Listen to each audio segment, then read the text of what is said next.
Hello all, welcome back. So let's continue further.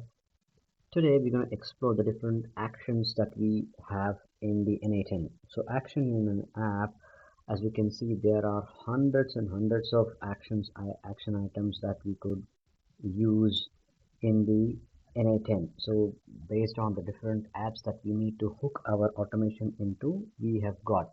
So more or less all the leading applications have been connected here, but there is another beauty of N8N. So even though we may not have certain apps listed over here, we could still go ahead and figure out an alternate way of getting data from it or pushing data into it.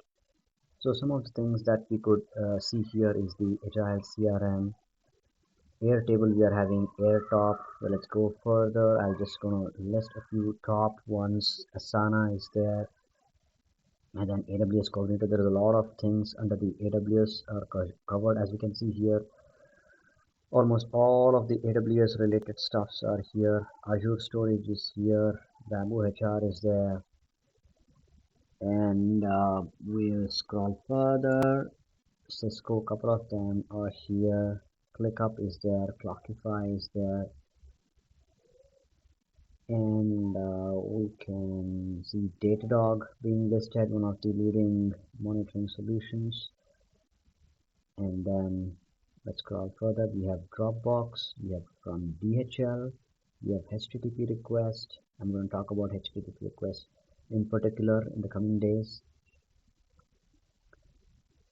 And then we have a lot on Git. As you can see, Google Analytics, a lot many nodes are available for the Google. You can see all of these are Google's. So we have a huge chunk of nodes on Google. And then we have for Grafana, GraphQL, and then we have for HubSpot, we have Jenkins, Kafka, LinkedIn. So likewise, there are a lot many on Microsoft as well, and then MongoDB you can see, Monday.com we can see, Notion is there, NASA is there, likewise PageDuty, we have OpenWeatherMap. You're going to use one or the other in the coming videos. So let's explore more of these in the coming videos. Thank you. Subscribe.